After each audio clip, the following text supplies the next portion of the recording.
Hello, I'm Rod. I'm Tammy. Together we are Off the Farm Logistics. And as promised, we're making a video on filling out the IRP and IFTA application. And so I'm going to narrate. Tammy's going to write it. I'll go over a few things as we go. So right now we'll get to the paperwork side of it, and we'll go over it with you as we go. Okay, so when you're filling out your IRP registration form, there are a couple of gotchas on it. Number one is the motor carrier responsible for safety. You either have to have your own authority or you have to be leased on at the time you fill that out. Otherwise, it's a no-go. Then the other thing is that MoDOT actually has two of the IRP registration forms, and the correct one you want is the one that asks, do you hold a Wyoming Interstate Operating Authority? So having said that, we'll go from there. This is not a standalone document, but we'll get to that here in just a minute. So the first thing, the effective date. And when I called and talked to them, they said that wasn't really critical. They'd put that in when they did it. The next section is the EIN, FIN. And that is where you're going to put either your social security number or your LLC.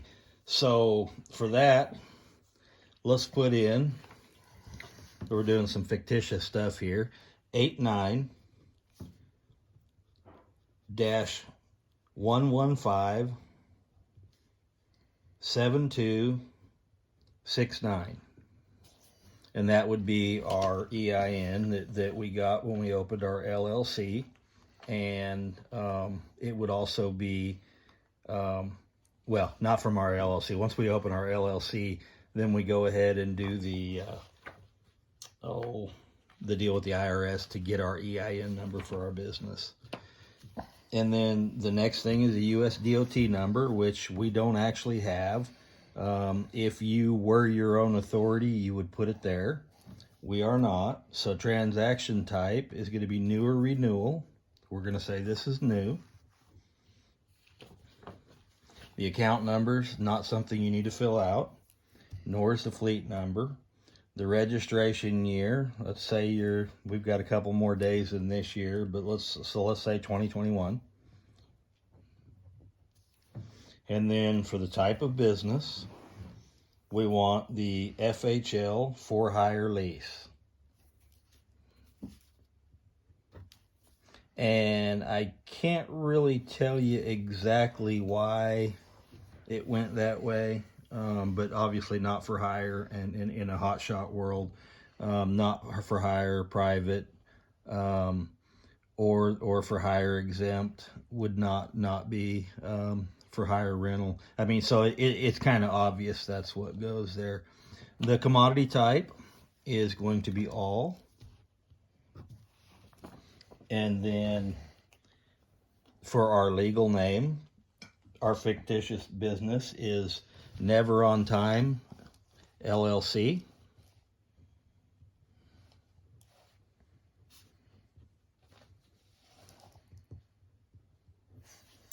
And our business phone, we'd put our business phone in there, and we're not going to put a real number. And doing business as doesn't apply because we are set up as an LLC in this scenario. If you just did your own name and you know, we're going to do something else later, you'd put your information in there. Your business address, where the fleet is based, is going to be 1234 BB Gun Lane. Like no one's ever seen this before. Rogers, Arkansas, which again, I say that because Daisy BB Gun is in Rogers, but actually you'd put your address there. For do you own interstate operating authority, my answer was no. I don't know in what scenario you would say yes, but I guess it's always a possibility. And then for the mailing address, if we had a different address, we'd put that in there. If not, we're going to put the same thing in there. So we'd just duplicate that again.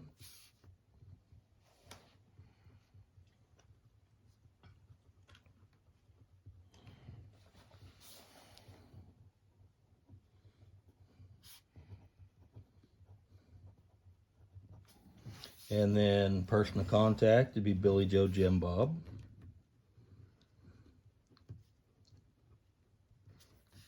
The contact phone would be the same as the one we got up top. You know you don't have enough digits in that one, right? It's all right. You made a social security number out of it. That's cool. Fax number is not mandatory. And then Billy Joe at Hotmail.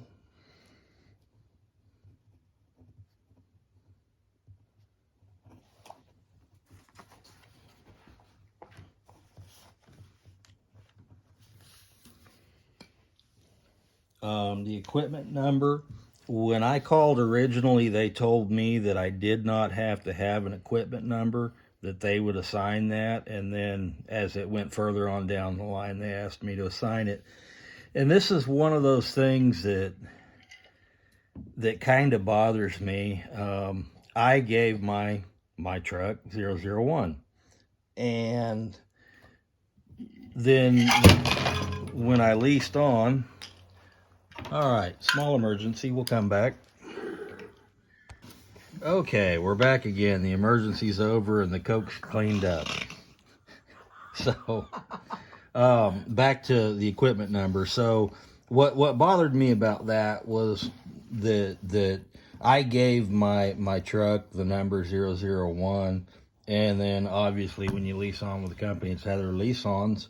001's probably already taken, so my truck on the lease is 4, and on my IRP registration form it's 0 or 001. And legally there's nothing wrong with that. It's just the anal retentiveness of me happens to that be one of the things that bothers me a little bit. So anyway, in there, if you're like me and you want it to match once you get your lease on, ask him what your truck number is going to be and put that in there. So let's go ahead and put a number in there. What are we going with? Go, whatever you want. 002. Okay. Now then, vehicle identification number, that's pretty straightforward and obvious. It's going to be the one off the truck. The vehicle type is going to be in our case, it's a TR for tractor. TR? Mm-hmm. And the model year is 2021. And the make was a Ram. Fuel type is D for diesel. Unladen weight is 9,600. Weight group, this is where you decide what you're going to apportion it for. In my case, I went with 42,000. Other states have different weight groups. The state of Missouri, you're kind of limited, so you look up there, and I think they have a 36, but not a 38 or a 40. So 36 was a little light for what we wanted, so we went with 42. Go with 42. 42,000. Or 42,000. Okay. And then our power axles are 2. And our trailer axles in this case doesn't actually apply. And the seats, obviously it says there for buses only. So we got a date of purchase. And we just put a number in there and we'll just do random stuff there. Okay. Then we've got the purchase price, what we paid for it. So let's say $60,000. And then they ask you the factory price. The factory price, there is a page when you open this packet, there is a page that actually gives you a cheat sheet, and apparently I am not smart enough to have a copy of that handy. But anyway, it goes through there, and it tells you how to calculate it, and basically they're saying it's 80-90% of the vehicle purchase price, but it's in there. The title state, in our case, is Missouri.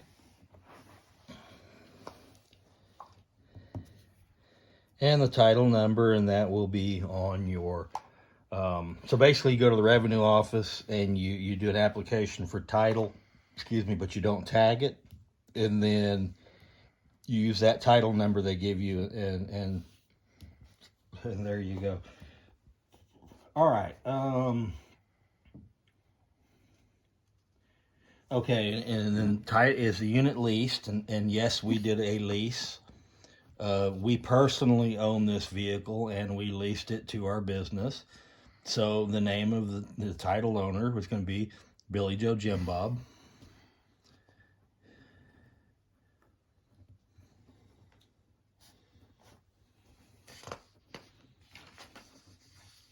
And then we go to the next page.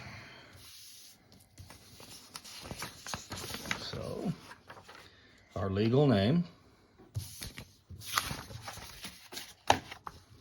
is Off the Farm. Well, no, I'm sorry. Never on Time LLC. Sorry. Couldn't remember what we used there.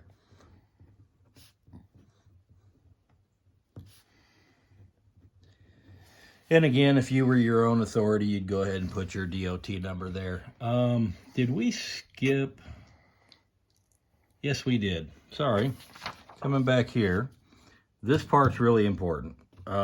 This is who is responsible for the safety, and in this case you would put the company you're leased on with. So for US DOT number, let's use 123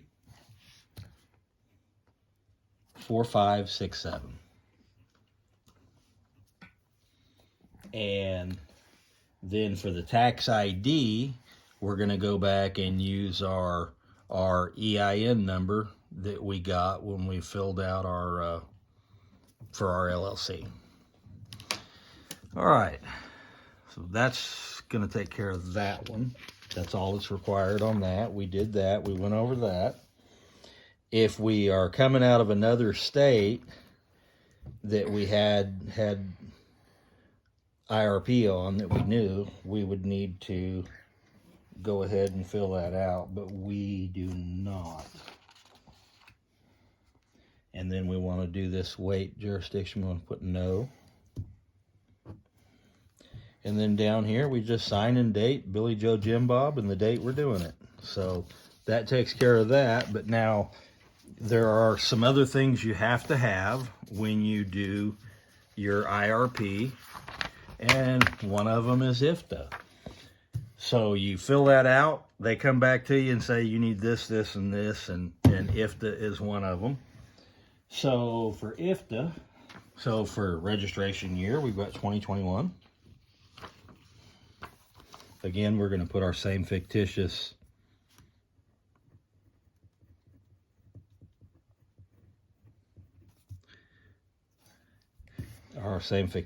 EIN, and then for our legal name, we're Never on Time Logistics, or Never on Time LLC.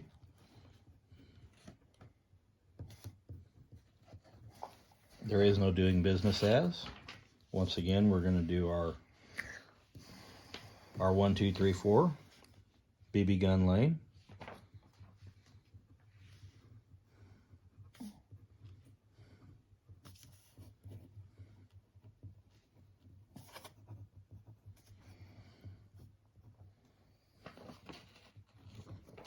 And we're going to repeat it there. You guys notice I have her writing. It's because I wanted you to be able to read the writing as we go. If I were writing that, it would be no joy. Person to contact is Billy Joe Jim Bob.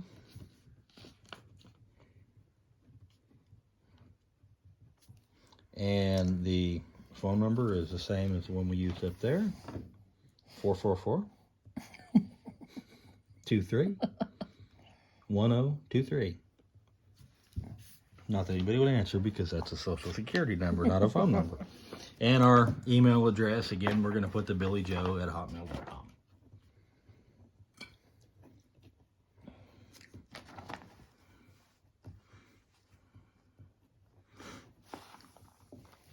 Okay, number of vehicles needing decals.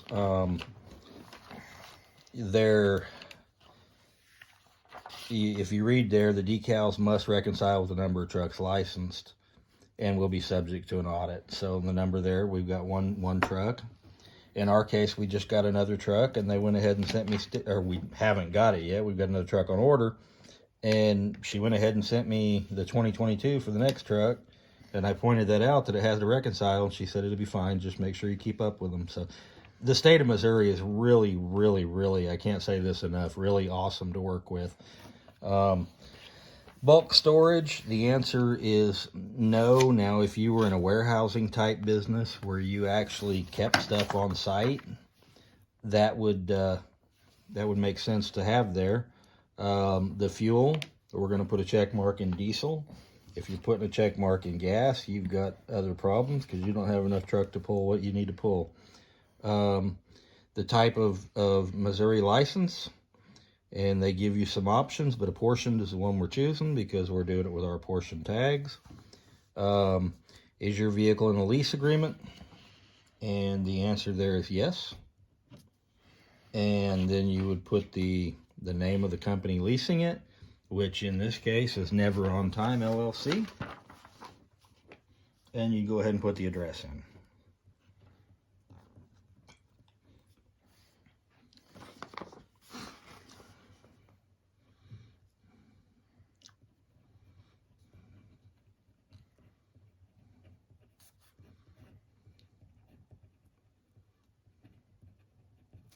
And have you ever held a previous IFTA license in another jurisdiction?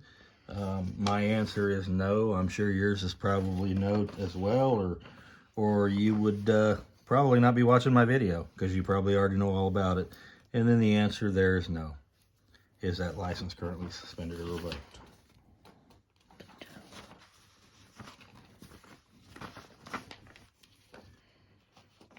Okay, now that you'd think that was it because that's all they tell you about on the website. But reality is, there's always more. Copy the wrong one.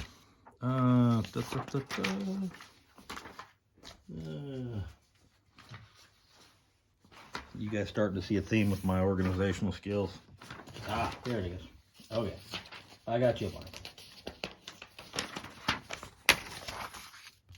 All right. The next thing they're going to hit you with, that's not on their website, but they're going to ask for you to send it back, is a customer information form. The US DOT number. Again, we didn't have one because we're leased on, so we're going to put our EIN number there.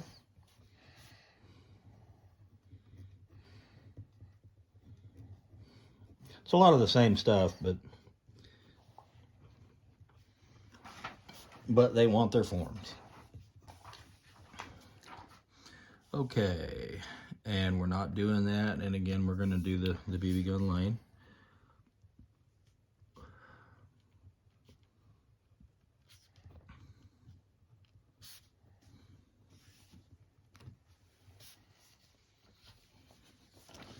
By the way, if you're like me, several of these can be filled out online, printed, and signed, and then you don't have to have her write it for you if your handwriting's much like mine.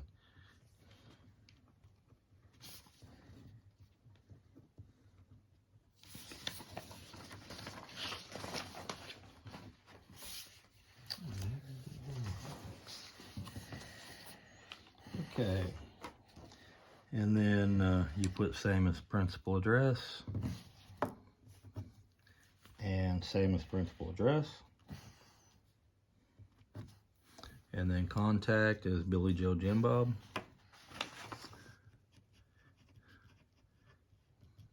Billy Joe's phone number, 444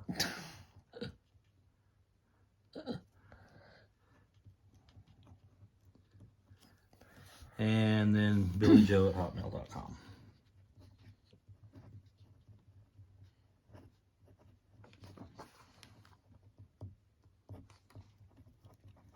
Put a check mark in the box that all programs, IFTA and IRP, and then the Missouri Incorporation. You just check it.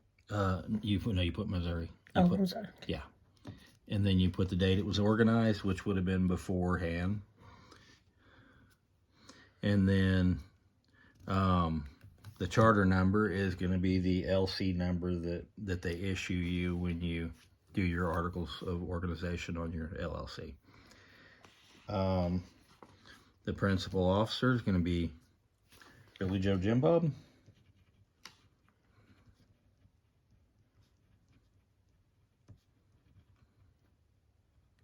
And he's going to be the owner organizer.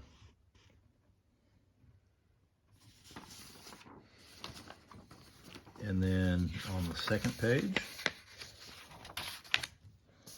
we have Billy Joe Jim Bob, and then he signs his title and the date. Title's owner operator, or owner, yeah, that's fine. And then the date, and then Billy Joe signs it. So, along with this, and this is all the paperwork completed. Along with this, I sent the lease agreement with the company I'm leased on with. I sent the manufacturer certificate of origin because I did not have a title back yet, and I sent the title application back, and no problems in, I don't know, what was it, 5 or 6 days? Yeah, it was real quick. 5 or 6 days, I had an envelope with a license plate in it, and a day before or a day after, I had an envelope with 2 IFTA stickers in it. And that's really all there is to it. It's and if you have to call them, they call their number and talk to them, tell them, you're either doing the apportioned tags or the IFTA, and they'll walk you through it. They're really, really, really good people to work with.